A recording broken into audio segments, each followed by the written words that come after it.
광야를 지나 약속의 땅으로, 이런 제목으로 하나님 말씀 전하고 있었습니다.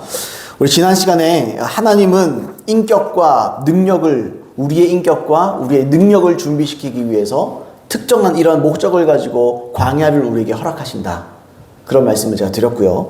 오늘은 두 번째 시간으로, 그렇다면 광야에서 하나님은 과연 우리에게 무엇을 보기를 원하시는가, 우리가 무엇을 준비하며 우리가 어떤 사람이 되기를 원하시는가에 대해서 한 세 가지 정도로만 살펴보기를 원합니다. 하나님은 우리 개개인의 인격과 또 능력을 함양시키기 위해서 광야를 허락하십니다. 함양이라는 말 잘 아시죠? 능력이나 뭐 품성 이런 거를 길러주거나 쌓거나 갖추게 한다, 이게 함양이라 그러죠. 결국에 하나님께서 우리를 왜 준비시킵니까? 하나님이 어떤 목적을 가지고 준비시킵니까? 뭐 두 가지죠. 구원과 하나님의 뜻을 나를 통해, 우리를 통해 성취하기 위해서 하나님은 이런 것을 허락하십니다. 다시 말하면 하나님은 하나님께서 주신 약속을 온전히 이루시기 위해서 하나님께서 이 일을 하시는 거예요. 그러면 우리는 이 광야에서 어떻게 반응해야 되느냐? 하나님만 적극적이시고 우리는 수동적이면 자동으로 되는 그런 운명론적인 하나님이 아니십니다. 하나님은 신인협력이라 그럽니다. 하나님이 하실 일이 있으시고 하나님은 우리에게 광야라는 시기를 허락하시고 우리는 그 광야를 붙잡아야 됩니다. 적극적으로 붙잡아야 됩니다. 자, 우리가 어떻게 그럼 반응해야 되느냐? 하나님은 광야에서 우리에게 무엇을 보기를 원하시느냐? 이걸 우리가 좀 살펴보길 원합니다. 오늘 본문에 보시면 하나님은 이스라엘 백성을 광야에 있게 하신 이유에 대해서 설명을 하셨어요. 한번 읽어보겠습니다. 다시 한번 제가. 내 하나님 여호와께서 이 40년 동안에 내게 광야길을 허락하신 것을 기억하라.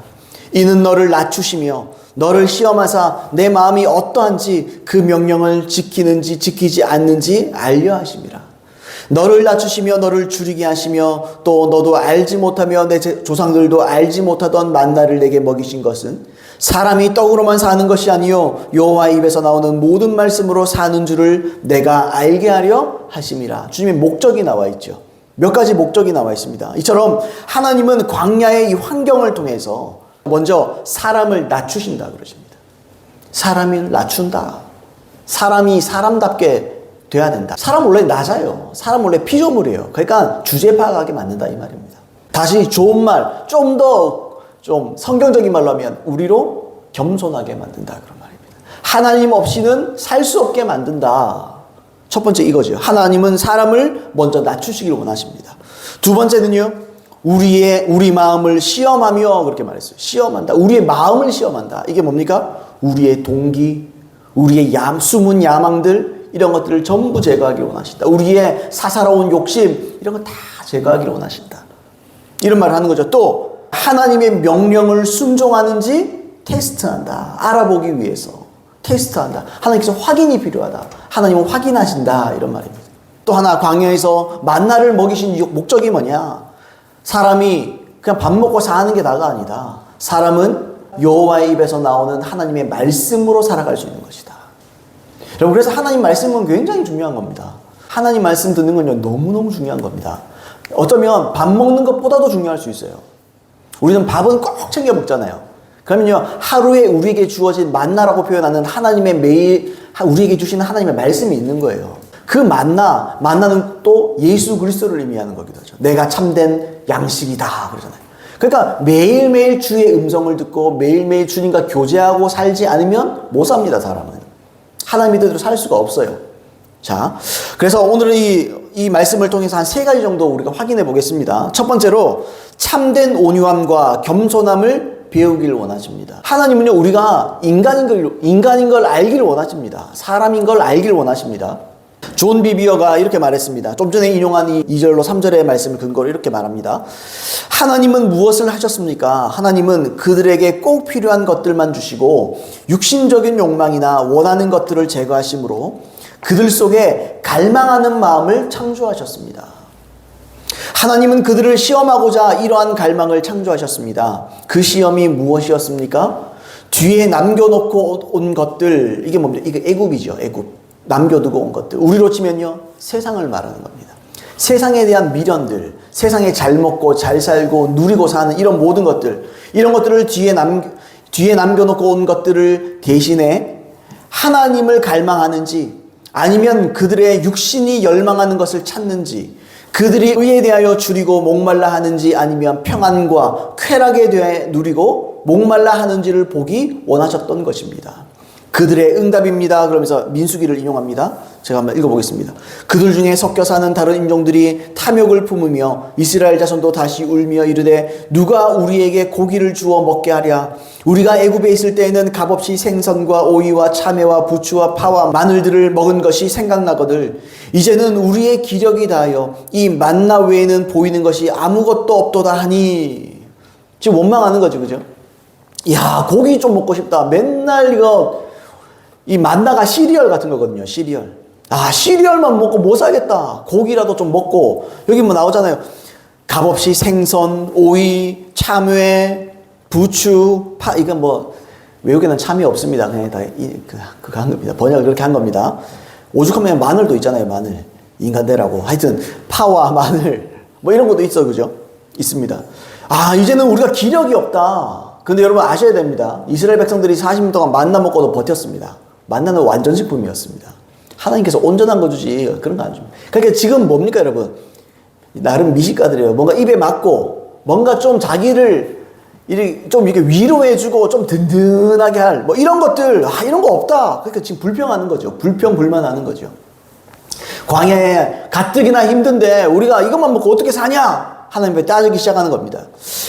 계속 읽겠습니다. 그들은 애굽 세상 제도의 상징이라고 되어 있습니다. 이 애굽에 남겨놓고 온 것들을 기억하였습니다. 비록 노예 생활을 하였지만 우리도 그렇지요. 우리도 이 땅에 살 때 하나님 모를 때 죄의 종된 상태로 살면서 돈을 벌면서 먹을 거 먹고 사는 거죠. 그죠? 비록 노예 생활을 하였지만 지금은 애굽에서의 환경이 하나님이 그들을 인도해 오신 광야보다는 더 좋게 보입니다. 그럴 수 있죠. 우리도 살면서. 그들은 고기를 달라고 부르짖으며 불평과 원망을 시작했습니다. 하나님은 그들의 부르짖음을 들으셨습니다. 그렇다고 주님이 무시하시느냐? 우리 주님 좋은 분이세요. 그래서 응답하십니다.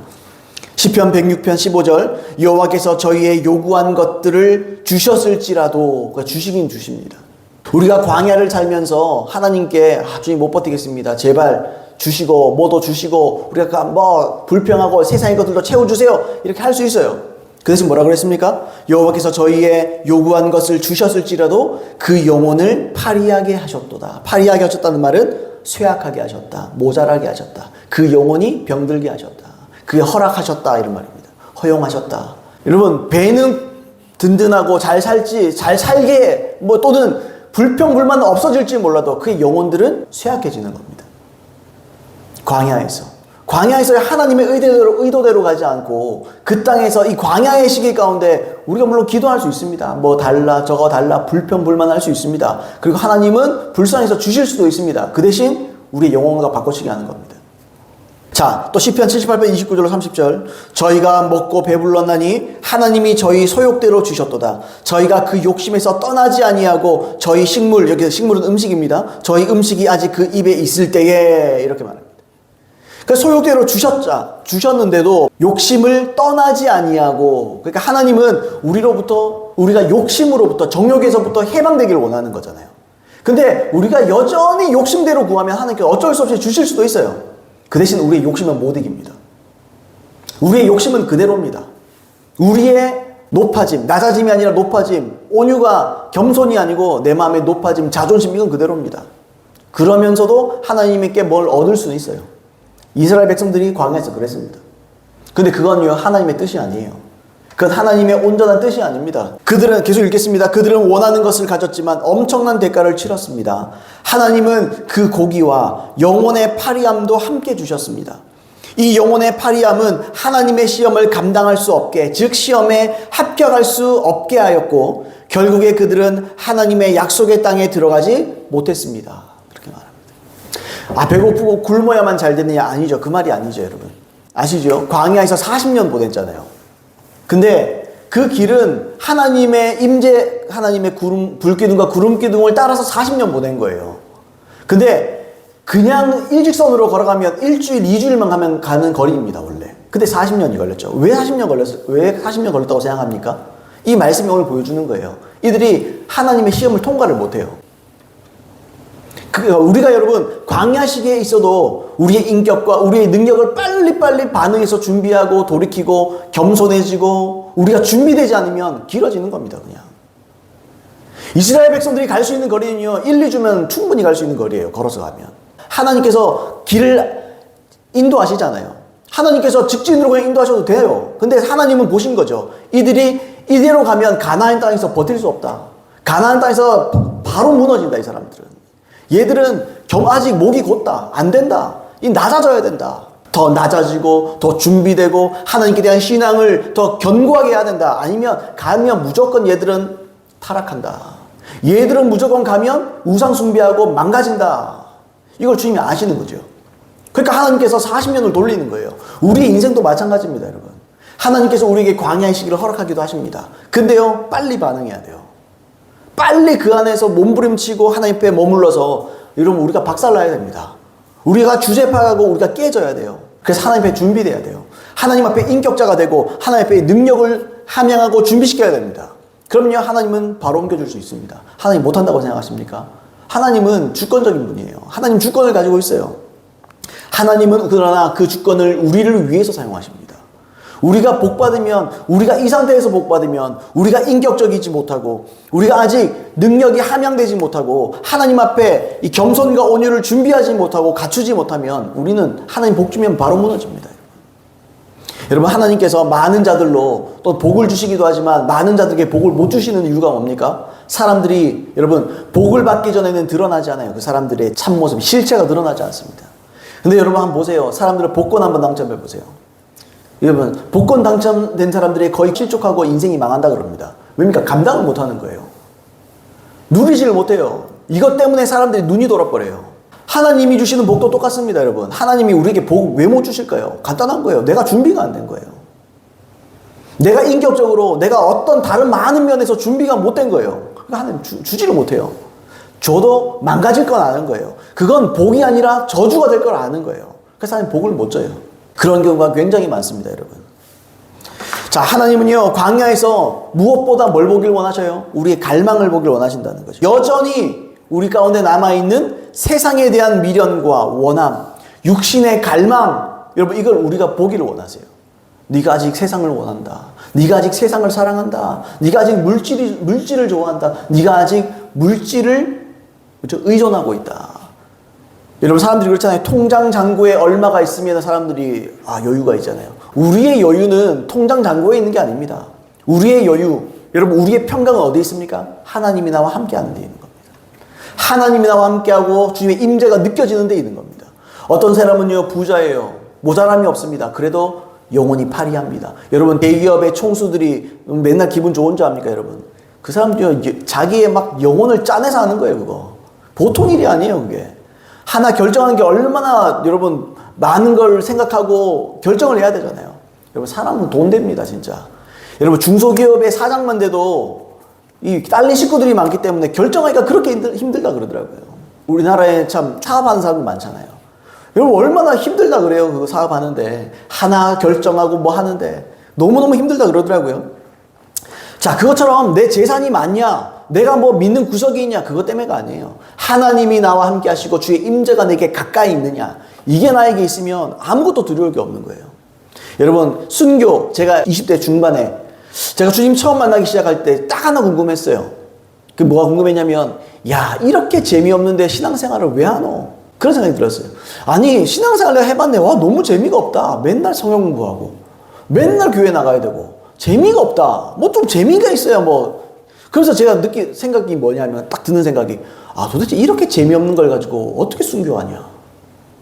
그러면서 드는 생각이 뭐냐면, 아니, 익스트림 스포츠는 목숨 걸고 재미를 느끼잖아요.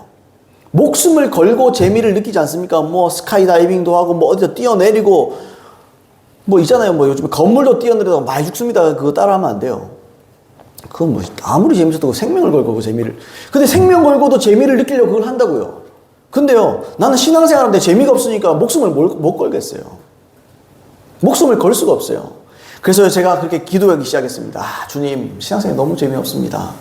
어찌하면 좋습니까? 너무 재미없어. 난 순교 못 하겠습니다. 솔직하게 기도했어요, 그냥.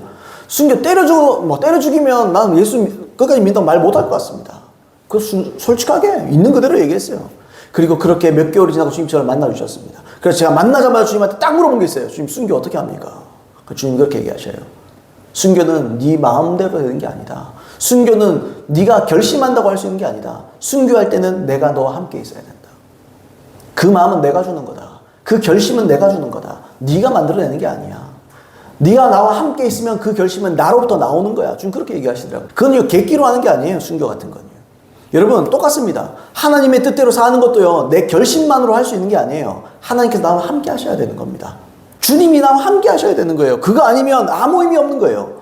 여러분 내 안에 내 통장에 돈이 많고 내 지갑에 돈이 많고 내가 무슨 카드를 갖고 있고 그게 나를 여러분 세워주는 게 아니에요. 하나님이 나와 함께 하시면 나는 힘을 얻는 거예요.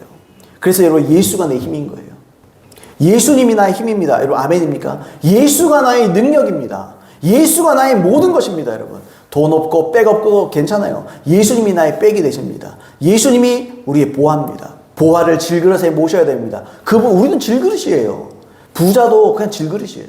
여러분 세상의 기업 총수도 질그릇이에요. 예수를 내 안에 모셔야 가치가 있는 거예요. 그래야 무슨 요즘 그런 사람 있더라고요. 뭐 이것저것 다 할 줄 안다고 자격증이 몇 개고 좋아요. 그런 사람 뭐 먹고 사는 것도 좋고 다 좋습니다.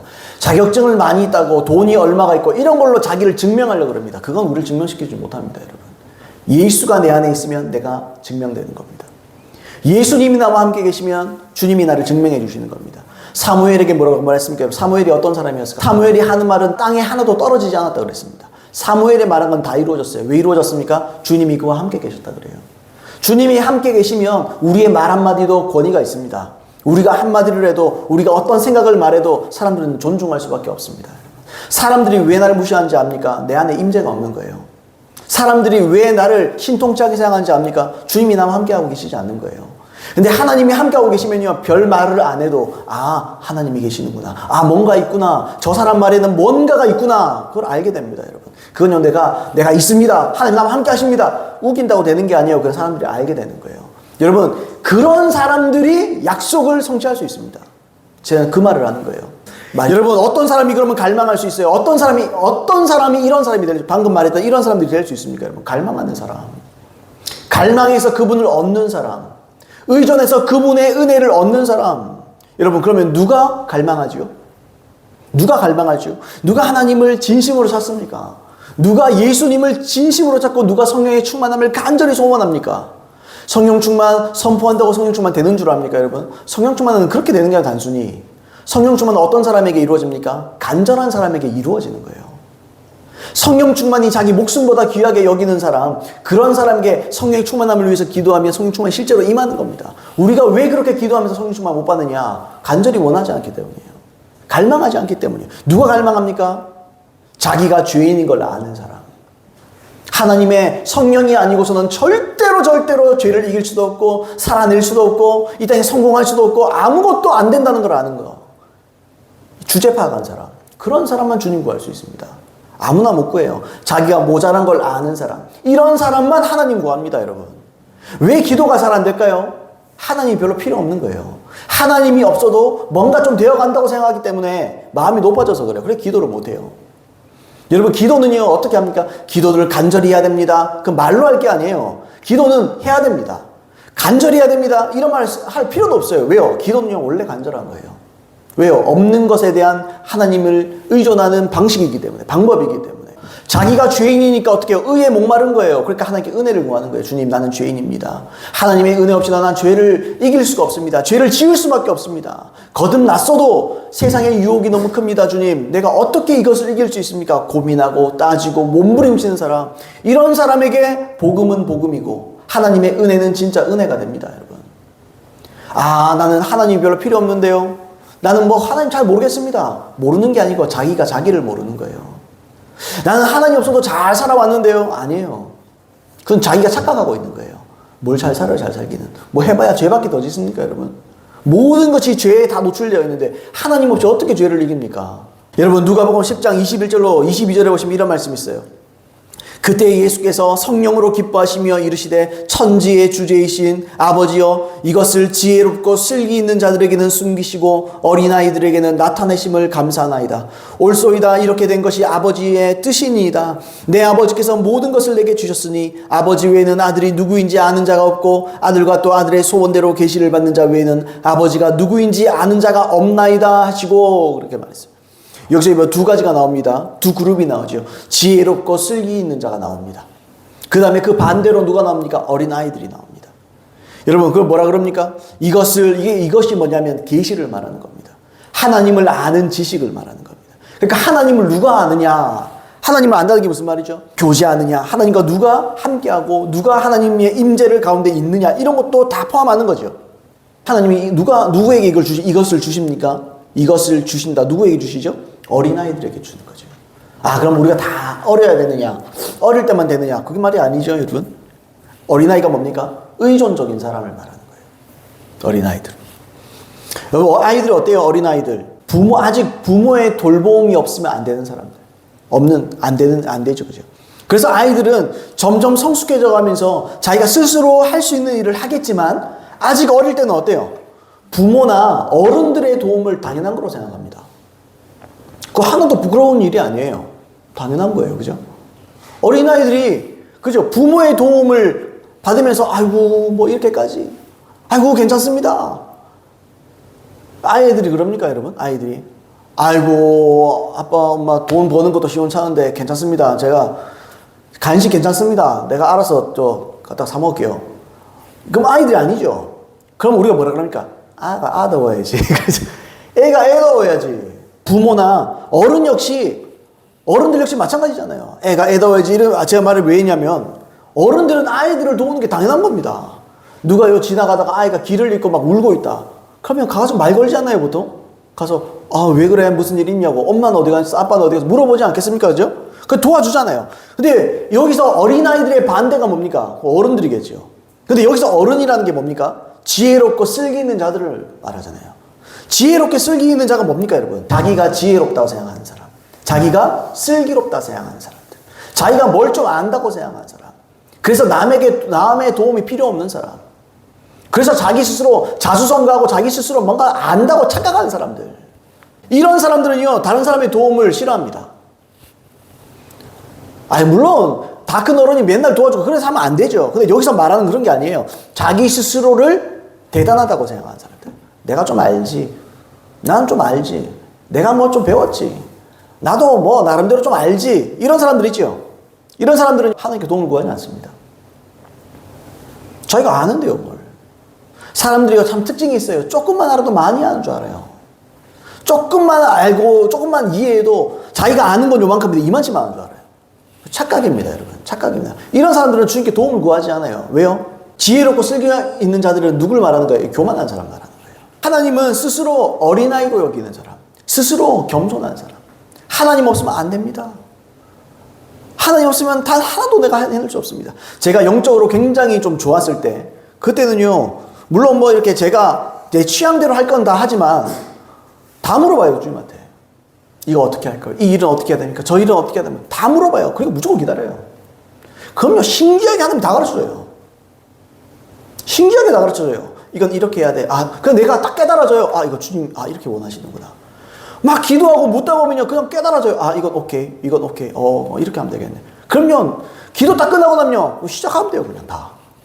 왜 그런 기도가 되죠? 내 결정을 못 믿는 거예요, 내가. 저는 제가 못 믿는 게 몇 가지 있거든요. 저는 제 기억력을 못 믿습니다. 그리고 저는 제 판단을 잘 못 믿습니다. 내가 미래를 모르잖아요. 내가 이렇게 판단했다고 좋다고 판단했는데 안 되면 어떡할 건데요. 그래서 저는 말로 잘 안 되옵니다. 그래서 뭐 약속 같은 거 잘 안 해요. 우리 아이들에게 약속을 막 반드시 지킨다고 그러지만 뭐 내가 감당할 수 있는 거 아니면 얘기 잘 안 합니다. 근데 주님께서 어떨 때는 감동 주는 것들이 있어요. 어떨 때는 주님께서 이거 내가 할 일이다 그런 거 있어요. 그런 건 한 번씩 선포하죠. 자, 그렇습니다만 여러분, 광야는요 바로 교만한 우리를 어린아이로 주제 파악하게 만드는 장소입니다. 광야의 제일 중요한 게 일이 뭐냐? 주제 파악하는 거예요. 나는 인간이다. 나는 피조물이다. 나는 사람이다. 나는 먼지다. 나는 먼지에 불과하다. 하나님의 은혜가 없으면. 여러분 다 먼지입니다. 하나님께서 뭐죠? 생명을 부어서 그냥 사람 되게 한 거지. 여러분 다 먼지예요, 원래. 하나님께서 여러분들께 영혼을 불어넣으니까 지금 움직이고 있는 거지. 생명을 갖고 있는 거지. 우리 먼지에 불과하잖아요. 여러분, 광야에서 사람들이 뭐 할 수 있죠? 여러분, 제 아무리 지혜롭고 슬기롭다고 한들 광야에서 날씨를 자기 마음대로 만들 수 있습니까? 사람이 아무리 지혜롭고 슬기롭다고 해도 물과 음식물을 만들어낼 수 있습니까, 여러분? 못 만들어내죠. 사람이 아무리 능력이 있다고 해도 여러분, 이 향방을 알 수 없는 곳에서 목적지로 빨리 달려갈 수 있습니까, 여러분? 달려서도 안 되지만, 그죠? 방향은 압니까, 사람이? 광야는요, 다른 게 아니에요. 광야는 철저하게 실패를 맛보는 것입니다. 철저하게 자기의 실체에 눈뜨는 시간입니다. 아, 나는 인간아. 스스로 그러는 거예요. 인간아, 넌 이거밖에 안 된다. 제가요, 교회를 개척했잖아요. 물론 뭐, 이렇게 예상은 했어요. 뭐, 그렇게 많은 분들이 처음부터 오지는 않을 거다. 근데요, 제가 그저께인가 기도하면서 그렇게 생각했어요. 하나님, 교회를 놓고 뭘 기도해야 됩니까? 뭘 기도해야 될지도 모르겠습니다. 주님이 그러세요. 몰라도 된다. 몰라도 된다. 원래 광야는 그런 것이다. 광야는 방향을 모르는 것이다.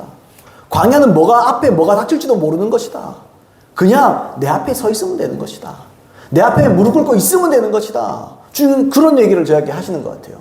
그런 마음의 감동을 제게 주시는 것 같아요. 여러분 그래요. 광야는요. 앞으로 내가 어떤 걸 하겠다. 꿈을 꿀 수 없는 시간입니다. 요셉 보세요. 꿈을 17살 때 꿨지만 그 꿈을 물론 품었을 수도 있겠죠. 근데 가히 상상을 못했을 거예요. 어떻게 이루어질지. 모세는요. 아까 제가 성경 읽으면서 생각했어요. 야, 모세가 40년 미디안 광야에 있었는데 또 사역지도 광야네. 120살 살았는데 80년을 광야에서 살았네. 제가 그 생각을 아까 하면서 참 씁쓸하구만. 이런 생각을 제가. 여러분 광야는요. 철저하게 낮아지는 곳입니다. 어쩌면 제가 여기서 이 정도 목회하다 끝날 수도 있어요. 그런데 중요한 건요. 사람을 얼마나 모아느냐가 중요한 게 아니죠. 내가 하나님 앞에 얼마나 준비되느냐가 중요하겠죠. 광야는요. 무엇보다 우리를 철저하게 깨뜨리는 곳입니다. 깨지는 곳이에요. 철저하게 하나님 한 분만을 의지해야 함을 배우는 곳입니다. 여러분 빨리 배우셔야 돼요. 빨리 배우셔야 광야에서도 빨리 벗어납니다. 광야는 40년 딱 주님께서 절대 주권에 의한 예정으로 딱 정해놓은 게 아니에요. 우리의 반응에 따라 달라집니다. 길 수도 있고 짧을 수도 있습니다. 저는 지금 제 목회를 통해서 이런 말씀을 드리지만 여러분도 여러분의 인생에서 마찬가지예요. 여러분들의 인생 가운데 광야 같은 시기 있을 수 있어요. 그런데 그때 어떻게 해야 됩니까? 잘 반응해야 됩니다. 하나님께서 원하는 대로 반응해야 됩니다. 하나님의 의도를 제가 가르쳐 드리는 거예요. 하나님의 의도는 여러분들의 광야에서 이렇게 되기를 원합니다. 그럼요, 그 길을 알기 때문에 빨리 반응할 수 있어요. 자, 두 번째로 숨은 야망을 버리고 순수한 동기를 갖기를 원하십니다. 그게 하나님의 광야에서 우리를 다루시는 목적 중에 하나입니다. 여러분 사복음서에 보시면 유명한 기적이 있죠. 오병이어라는 기적이 있습니다. 오병이어. 우리 그렇게 불러요. 성경에 그렇게 나오진 않지만 보리떡 5개와 물고기 2마리를 가지고 수많은 무리들을 먹이시는 그런 장면들이 나오죠. 그죠? 그리고 이 기적을 주님께서 일으키셨습니다. 그리고 이튿날에 무리들이 찾아와요. 예수님을. 제가 한번 읽어보겠습니다. 요한복음 6장 22절로 26절 말씀 제가 한번 보겠습니다. 이튿날 바다 건너편에 서 있던 무리가 배 한 척 외에 다른 배가 거기 없는 것과 또 어제 예수께서 제자들과 함께 그 배에 오르지 아니하시고 제자들만 가는 것을 보았더니 그러나 디베랴에서 배들이 주께서 축사하신 후 여럿이 떡 먹던 그곳에 가까이 왔더라. 그러니까 이 오병이어가 있던 그곳으로 가까이 왔다는 말입니다. 무리가 거기에 예수도 안 계시고 제자들도 없음을 보고 곧 배들을 타고 예수를 찾으러 가버나움으로 가서 막 무리들이 예수님 쫓아다니는 겁니다. 한번 이제 오병이어를 맛봤잖아요. 25절 바다 건너편에서 만나 랍비여 언제 여기 오셨나이까 하니 여기 랍비는 예수님 말하는 겁니다. 예수께서 대답하여 이르시되 내가 진실로 너희에게 이르노니 너희가 나를 찾는 것은 표적을 본 까닭이 아니요 떡을 먹고 배부른 까닭이로다. 그렇게 말합니다. 너희가 오병이어를 통해서 표적이 뭡니까? 표적은 그냥 기적이 아니죠. 표적은 기적을 통하여서 메시지가 있는 겁니다. 이걸 통해서 뭔가 말을 하고 있는 거예요. 그죠? 방향이나 무슨 어떤 메시지 이런 걸 나타내는 게 표적이거든요. 그러니까 오병이어의 기적은 표적이죠. 어떤 표적입니까? 예수님이 메시아이시고 이 예수님이라는 분이 영적인 참된 양식이다. 이 오병이어 얘기하면서 만나 얘기하고 내가 참된 양식 이런 말씀 하시거든요. 그러니까 예수님이 참된 양식이다 이걸 지금 말씀을 하신 거예요. 사실은 이 메시지를 주신 겁니다. 오병이어를 통해서. 그런데 무리는 어때요? 무리는 영적 양식을 얻기 위해서 예수님을 찾는 게 아니죠. 이 오병이어를 통해서 자기를 배부르게 됐잖아요. 단지 자기 육신의 배를 채우기 위한 존재로 예수님을 찾는 거예요. 그러니까 우리의 왕이 되어달라는 거예요. 왜 왕이 되어달라는 겁니까? 우리의 우두머리가 되어달라는 겁니다. 예수님이. 왜요? 자기들 배부를 수 있잖아요. 그죠? 보리떡 5개와 물고기 2마리만 있으면 이 사람들이 굶지 않잖아요. 얼마든지 먹으면서 누리면 살 수 있잖아요. 간단히 말하면 무리는 예수님을 자신들의 필요를 위해서 이용하려고 찾은 거예요. 아, 예수님이란 분이 엄청난 분이야. 하나님의 아들. 그냥 뭐 대충 뭐 인정하고. 근데 랍비어 이렇게 부르죠. 선생님이여 부르죠. 그러니까 하나님, 예수님이 그리스도라는 걸 믿진 않아요. 그냥 랍비어예요. 근데 기적을 일으키는 랍비인 거죠. 그 하나님의 능력으로 뭔가 좀 일으키긴 하는구나. 그러면서 이용하려고 그러는 거예요. 이용하려고 그러는 거. 여러분, 이게 우리잖아요. 우리도 똑같지 않습니까? 하나님의 축복이나 필요 때문에 그분에게 기도할 때가 엄청 많죠. 그분을 이용하려고 기도하고 이용하려고 신앙생활하는 데가 엄청 많죠. 그게 우리 실체입니다. 많은 경우에. 평소에는 기도하지 않다가 문제가 생기거나 마음에 어떤 소원이 생기면 금식하고 기도합니다. 이게 금식 기도인지 단식 투쟁인지 모르겠어요. 어떤 사람은 쫄쫄 굶습니다. 하나님 달라고. 그럼 하나님 불쌍해서 줘요. 아, 그랬죠? 주지만 그 사람의 영혼은 파리해집니다. 그 사람의 영혼은 망가지는 거예요. 하나님 줄 수도 있어요. 근데 준다고 그걸 온전히 축복이라고 생각하지 마세요. 하나님은 온전한 하나님의 뜻이 아니라도 줄 수 있습니다. 이스라엘 백성들에게 여러분 왕이 필요 없었습니다. 근데 하나님께서 왕을 주시잖아요. 그죠? 사울 왕을 주시잖아요. 그렇지만 우리가 기도하면요, 하나님께서 꼭 뜻이 아니라도 우리 기도를 들어주실 수 있어요. 그 대신 우리의 영혼은 망가지는 겁니다. 우리의 영혼은 어떻게 해요? 쇠약해지는 겁니다. 아무튼 그렇잖아요. 그죠? 우리가 뭐 별 기도 안 해요. 근데 집안에 문제가 생긴다, 누가 아프다 그러면 그냥 무릎 딱 꿇습니다. 그죠? 그 전부터 꿇어놔야 되는데. 왜요? 하나님, 나를 위해서 하나님이 일하라는 거죠. 그러니까 그 우상숭배가 똑같은 거예요. 그러니까 그런 사람은 구원 못 받습니다. 그런 사람은 응답을 받아도 내 영혼이 망가지는 겁니다. 그런 경우가 많습니다. 인간관계에도 그렇죠, 여러분. 필요할 때만 연락하는 사람들 있죠. 필요할 때만 연락 꼭 하는 사람들이 있어요. 여러분 어떻습니까? 되게 불쾌해요. 누가 전화번호 딱 뜨잖아요. 근데 이 사람이 나 필요할 때 연락하는 사람 딱 알면 우리 다 그렇잖아요. 그죠? 왜입니까, 여러분? 그 사람 나를 이용하려고 그러니까. 딱 이용하려고 그러잖아요, 사람들이. 주님도 마찬가지입니다. 주님도 왜 우리가 기도하고 왜 우리가 하나님 자신을, 우리 주님을 왜 찾는지 의도를 다 아시죠. 사람은 속여도 하나님은 못 속입니다. 하나님은 다 압니다. 왜 기도하는지, 뭐 때문에 기도하는지 다 압니다. 우리 안에 하나님을 이용해서 성공하고 하나님을 이용해서 누리고자 하는 마음을 모르실 리가 없지요. 그러니까 우리는 하나님께 나아갈 때 우리의 동기를 깨뜨려야 됩니다. 여러분, 광야는요 바로 이런 우리의 숨은 동기, 숨은 야망을 완전히 드러내는 장소입니다. 다 보입니다, 여러분. 이때는 존 비비어, 아까 인용해드렸는데 존 비비어가 자신의 책에서 자기와 또 자기 아내 사모님에 대한 이야기를 좀 소개했습니다. 자, 한번 읽어보겠습니다. 제가 처음 목회를 시작했을 때 거의 매일 아침 1시간이나 2시간씩 기도했습니다. 기도 열심히. 우리는 그래 목사가 이래 기도해야 되는데 뭐 이렇게 생각할 거예요. 하나님, 저를 사용하셔서 영혼들을 구원하시고, 저를 사용하셔서 병든 자들을 고치시고, 저를 사용하셔서 귀신을 쫓아내셔서 나는 똑같은 것을 다른 말로 계속해서 기도하곤 했습니다. 나는 더 큰 사역을 위하여 하나님께 부르짖으며 이기심이 없다고 느꼈습니다. 그런데 주님은 어느 날 나에게 아들아, 너의 기도는 모두 이기적이다 라고 말씀하셨습니다. 나는 그 말씀에 깜짝 놀랐습니다. 이것들을 하려고 하는 너의 동기가 무엇이냐? 내가 듣는 것은 모두 나를 사용하셔서 점점점인데 내가 바로 내 기도의 중심이구나 라고 말씀하셨습니다. 그러시면서 계속 말씀하시기를 내가 너를 창조한 것은 너로 하여금 귀신을 쫓아내거나 병든 자들을 치료하는 것이 아니었다. 내가 너를 창조한 목적은 교제를 위한 것이었다 하셨습니다. 그때 주님은 제가 평생에 잊을 수 없는 것을 보여주셨습니다. 가룟 유다도 귀신을 쫓아내었고 병든 자들을 고쳤습니다. 그렇습니다. 예수님이 12제자를 보내실 때 예수님은 그들 모두를 보내셨습니다. 나중에 예수님을 배신한 가룟 유다도 포함되어 있었습니다. 나의 초점이 잘못되어 있었습니다. 하나님이 위에서 부르신 목적은 예수 그리스도를 아는 것입니다. 우리가 기도가 똑같죠. 주님, 나에게 뭘 주세요? 내가 어떻게 되게 해주세요? 나를 어떻게 쓰실 겁니까? 나를 어떻게 해주세요? 나를 어떻게 저렇게. 다 나 중심이에요. 다 내 중심이에요. 다 나예요, 나. 기도의 초점이 나예요. 하나님이 아니에요. 하나님을 위해 하나님을 찾지 않고 나를 위해 하나님 찾는 거예요. 그게 하나님 이용하는 거예요. 주님, 나를 불쌍히 여겨주세요. 물론 그런 기도 할 수 있어요. 그런데 모든 기도가 그거예요. 내 거, 내 가족, 내 거, 내가 뭐 어떻게 되고, 내가 잘 되고, 우리 자식이 잘 되고. 그런데 하나님을 위해서 기도하는 경우가 참 드물죠. 주님이 알고 싶어요. 주님 더 사랑하고 싶습니다. 주님의 십자가를 보여주십시오. 주님과 더 가까이 되고 싶습니다. 이런 기도 참 찾기 힘든 기도예요. 요즘 시대에. 자, 계속 읽겠습니다. 2, 3년이 지난 후에 나의 아내가 한 집회를 준비하면서 내가 한 것과 같은 기도를 하고 있었습니다.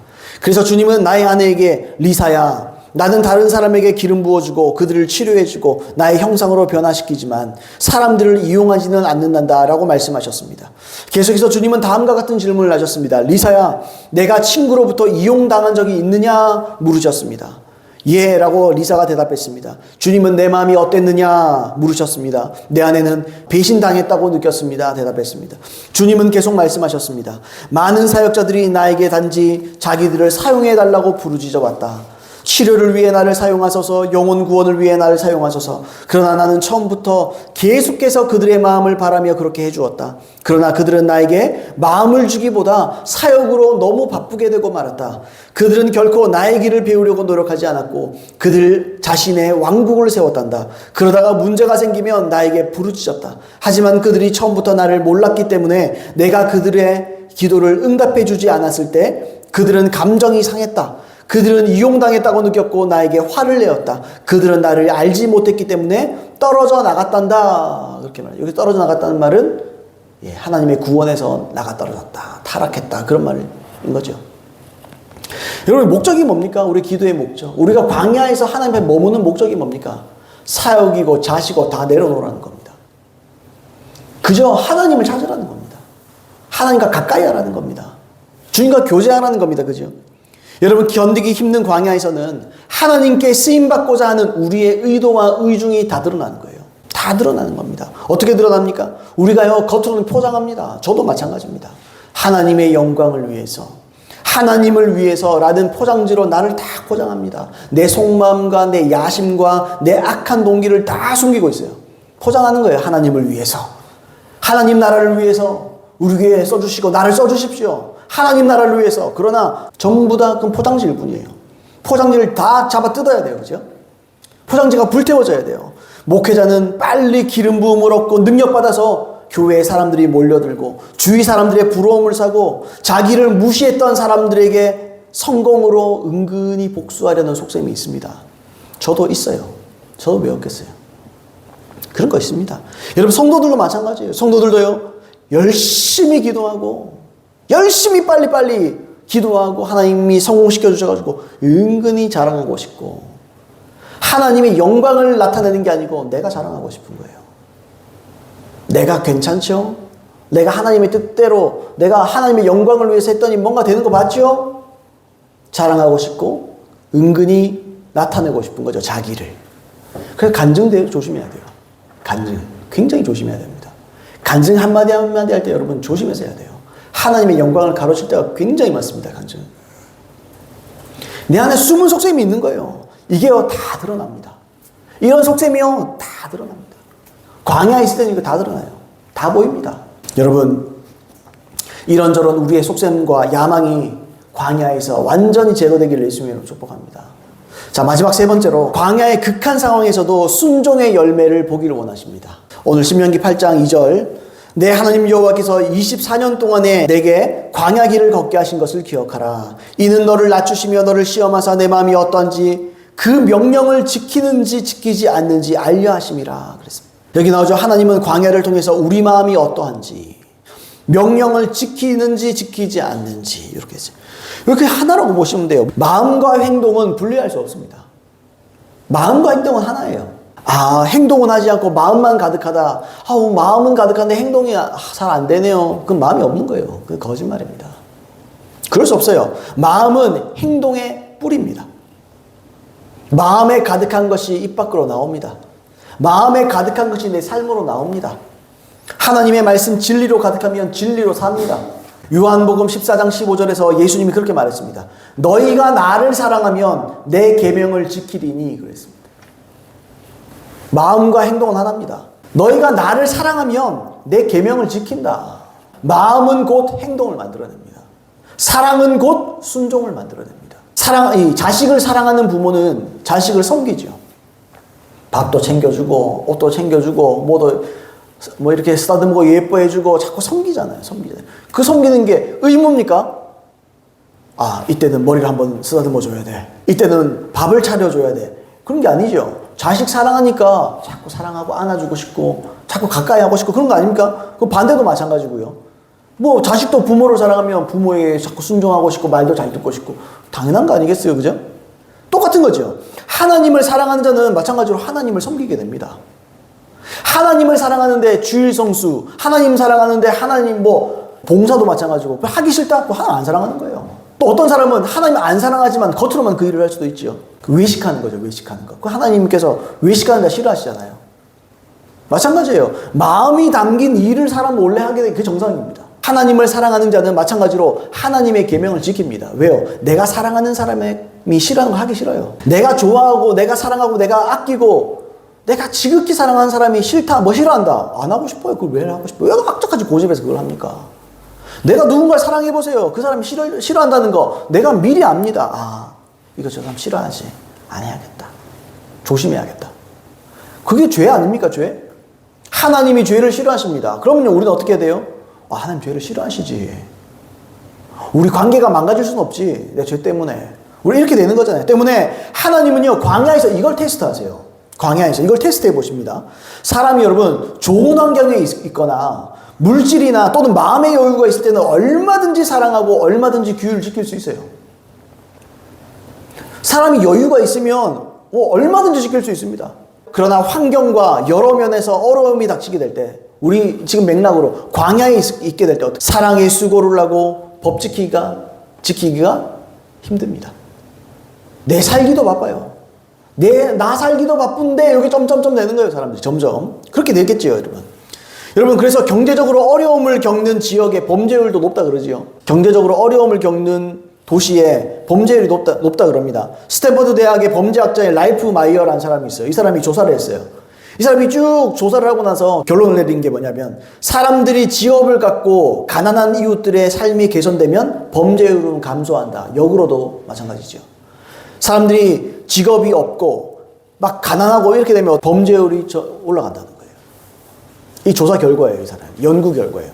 그러니까 경기 변동과 범죄의 상관관계를 인정을 했습니다. 이 사람.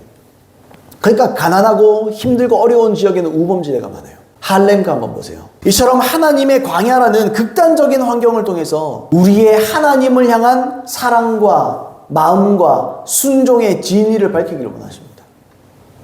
내가 광야에 있으면 사랑하기 힘들어요.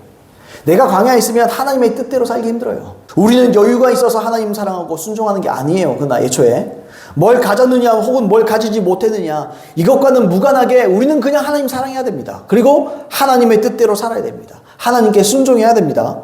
어떠한 상황과 환경에서도 우리는 오로지 하나님 사랑하고 그분의 계명 그리스도의 율법을 지켜야 돼요. 하나님 그걸 보길 원하는 거예요. 이게 마땅한 것이고 필연적으로 또 그렇게 되겠지요. 보세요 여러분. 환경과 상황에 의해서 흔들릴 사랑이었다면 그건 애초에 사랑이 아닙니다. 그건 자기애에 불과해요. 나를 위해서 하나님을 섬긴 게 불과해요. 상황과 환경에 좌우될 순종이라면 그러한 순종은 이기적인 처세술에 불과합니다. 그건 내가 그냥 하나님 앞에 처세한 거에 불과한 거예요. 하나님은 그거 다 떼라는 거예요.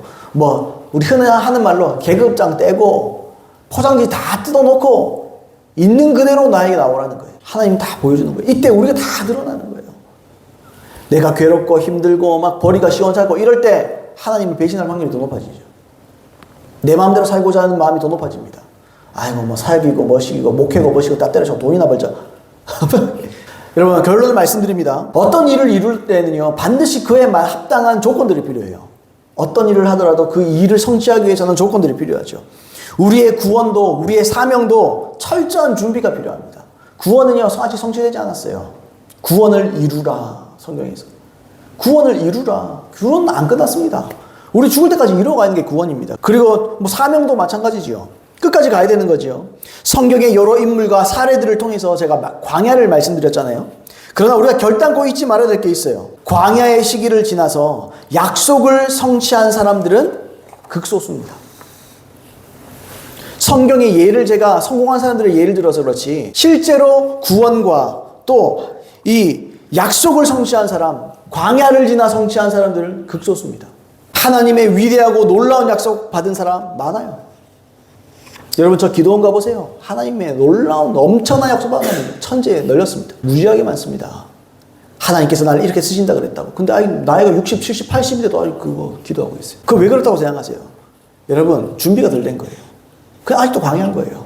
왜요? 자기가 어떻게 준비해야 될지를 모르는 거예요. 여러분 약속받은 사람은 엄청 많아요. 그러나 그걸 성취하는 사람은요 극소수입니다.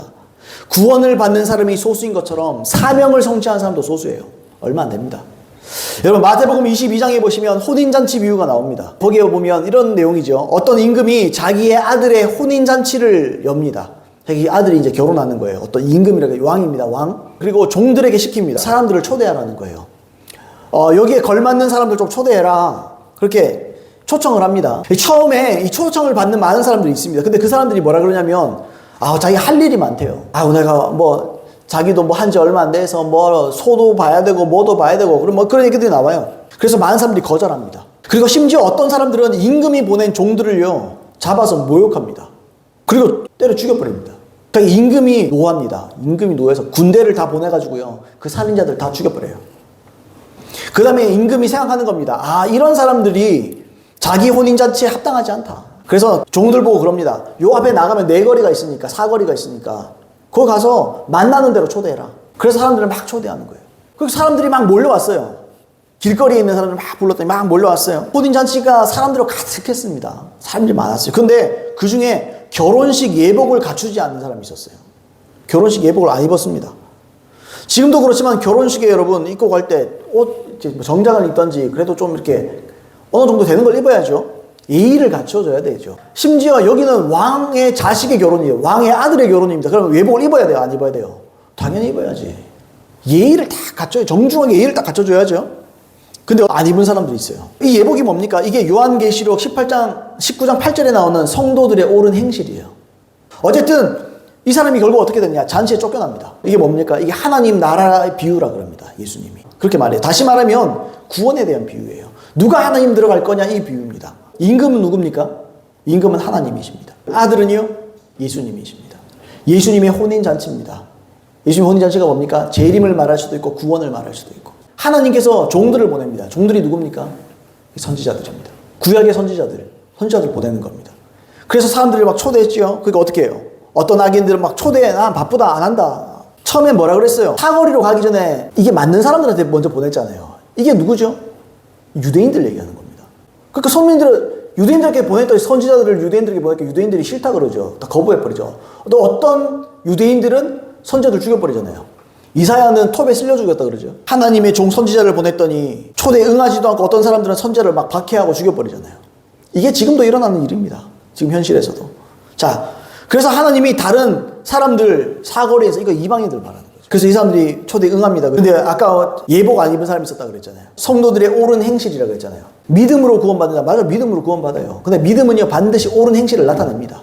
제가 이런 얘기 왜 자꾸 합니까? 자꾸 설명을 해드리는데 예복을 준비하지 않아서 쫓겨나는 사람들도 있죠. 그죠? 이처럼 복음으로 초대할 때 많은 사람이 반응을 안 해요. 첫 번째로 반응하더라도 교회도 나오고 반응했죠. 교회도 나오고 신앙생활을 해요. 근데 삶이 옳지 않아요. 믿음은요 반드시 행함과 따라 같이 가는 겁니다. 사랑하면 하나님을 사랑하는 자는 하나님의 계명을 지킨다. 그래서 마지막 심판에서 정죄를 받죠. 여러분 예수님의 혼인잔치가 어떤 사람에게는 잔치고요 어떤 사람에게는 심판입니다. 구원에 탈락하는 사람들이 많이 있다는 거죠. 그래서 예수님이 이 마태복음 22장 14절 말씀에 결론으로 뭐라 말씀하시면 이렇게 말씀하세요. 청함을 받는 자는 많되 택함을 입은 자는 적으니라. 그렇게 말해요. 초대는 많이 받는데 그리고 그 초대에 반응하는 사람들도 있어요. 근데 택함을 입는 자는 적어요. 얼마 안 돼요. 여러분 구원받은 사람은 적습니다. 같은 원리로 하나님의 약속, 하나님의 사명을 받아 성취하는 사람도 적습니다. 준비하는 과정에서 탈락하는 사람 무수하게 많습니다. 그게 두려운 거예요. 여러분, 광야는요, 만만한 곳이 아닙니다. 광야는 만만하지 않아요. 광야는 철저히 고통스러운 곳입니다. 어쩌면 이게 지옥인가 싶을 정도가 있을 수도 있어요. 하지만 하나님은 이런 풀무에서 우리를 정화시킵니다. 우리는 피할 수 없어요. 반드시 이걸 지나가야 됩니다. 근데 여러분, 두려워하지 마세요. 하나님은 광야에 던져놓고 모른 척하는 분이 아닙니다. 이스라엘 백성들에게 하나님은 항상 역사하셨어요. 불기둥, 구름기둥으로 우리를 보호하십니다. 죽음에 놔두는 게 아니에요. 죽지 않게 해주십니다. 살게는 해주세요. 살려는 드릴게. 주님은 살려는 주세요. 살려는 주세요. 그러면서 주님 반응을 보는 거예요. 우리가 진짜 어떻게 반응하는지를 보기를 원하는 거예요. 거기서 우리의 불순물, 우리의 마음에 있는 앙금 전부 불태웁니다. 광야는 우리의 구원과 사명을 온전히 성취시키기 위해 가장 적합한 환경입니다. 여러분은 인생이 잘 풀리면 사명이 이룰 것 같죠? 인생이 잘 풀리면 구원 받을 것 같죠? 전혀 그렇지 않습니다. 여러분, 하나님이 지혜로웠습니다. 하나님은 우리에게 광야가 필요한 걸 아는 거예요. 하나님은 여러분들의 인생에서 광야가 필요한 걸 아십니다. 이때 이 안에서 우리는 인격을 갖출 수 있어요. 이 안에서 우리는 순수한 동기를 가질 수 있습니다. 그리고 온전한 순종을 해낼 수 있습니다. 여러분, 값비싼 진주가 있잖아요. 진주. 요즘도 진주 비싸죠. 요즘은 뭐 양식해서 뭐 그런지 몰라도 옛날에는 진주가 되게 비쌌잖아요. 그죠? 여러분, 진주가 그냥 만들어집니까? 진주 어떻게 만드는지 아세요, 여러분? 진주는요, 조개 안에 모래가 쓱 들어갑니다. 조개는 그 모래 때문에 죽거든요, 조개가. 그래서 어떻게 하냐면, 이 모래로부터 자기를 지키기 위해서 자기 속에서 생명즙이라는 걸 짜내요. 그래서 이 모래를 감쌉니다. 왜요? 자기를 지키기 위해서. 그리고 감싸요. 근데 안에서 계속 내 안에서 막 이렇게 있잖아요. 또 감싸요. 그 자기 생명즙을 계속 짜내는 거예요. 모래를 감싸고 오랜 시간 이걸 감싸서 자기를 계속 보호합니다. 감싸는 거예요. 근데요, 대부분의 조개가 죽습니다. 모래 때문에 죽어요. 생명즙을 짜내다 많이 죽어요. 대부분이 죽는답니다. 근데 소수의 조개만 정말 아름답고 영롱한 진주를 만들어내는 거예요, 결국. 아주 소수의 조개만 결국 진주를 만들어낸대요. 그래서 진주의 가치가 그렇게 높은 겁니다. 그래서 구원의 가치, 하나님의 나라, 하나님 나라를 위한 사명의 가치가 엄청나게 높은 겁니다. 그래서 여러분, 하나님의 사람들에 대해서 함부로 말하면 안 되는 거예요. 그걸 이겨낸 사람들입니다. 하나님이 쓰시는 사람들이 있어요. 함부로 말하면 안 돼요. 하나님께서 쓸만하니까 쓰는 거예요. 하나님께서 쓸만하고 하나님께서 인정하니까 그 사람이 계속 하나님께 은혜를 주는 거예요. 여러분, 저도 그걸 통과하기를 원하고 여러분도 그걸 통과하게 되기를 예수님으로 축복합니다. 그래서 여러분들의 구원이 확실해지고 여러분들을 향한 하나님의 계획 중에 사명에 대한 계획들이 온전히 성취되는 저와 여러분 되기를 예수님으로 축복합니다. 여러분들은 예수님의 손에 들려진 조개와 같아요. 주님은 광야를 여러분들 입으로 넣어 힘드네요. 그죠? 참 생각만 해도 입에 서걱서걱거리고 생각만 해도 신나지 않고 힘든 일입니다. 그죠? 그건 하나님 기대하는 거예요. 하나님은 우리에게 힘을 주시는 거예요. 할 수 있다는 거예요. 하나님 우리에게 은혜를 주시겠다는 거예요. 조개는 지가 지 힘으로 생명즙을 짜낼지 몰라도 하나님은 우리에게 생명 되시는 줄로 믿습니다. 그리고 하나님 우리에게 생명을 주시고 능력을 주시고, 우리 중요한 게 뭡니까? 하나님만이 나의 유일한 의존할 뿐이요, 유일한 은혜요, 유일한 나의 모든 것. 이것만 배우세요. 이걸 배워야 돼요. 이걸 배우면 이길 수 있습니다.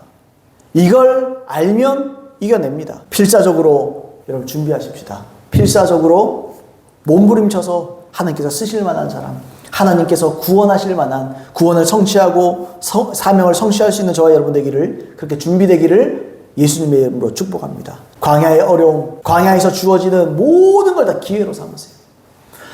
승질난다. 기회입니다. 찬스다. 내가 이제 하나님께 갈 수 있겠다. 내가 드러났다. 승질 좀 냈지만 하나님께 가자. 주님, 내가 이런 인간입니다. 안 풀린다. 안 풀리면 미치겠다. 속으로 끙끙할 게 아니에요. 하나님, 안 풀립니다. 어떻게 해도 안 됩니다, 주님. 모든 게 기회라는 거예요. 여러분, 살면서 광야에서는요, 모든 게 신음이고 모든 고통이잖아요. 그게 다 기도로 바뀌어야 돼요. 모든 신음이, 모든 고통이, 모든 어려움이 내 입에 신음이 섞인 기도로 나오게 되기를 예수님으로 축복합니다. 그래서 꼭 하나님께서 쓰시고 또 하나님께서 여러분들 구원하시는 놀라운 일들이 있기를 나사렛 예수 이름으로 축복드립니다.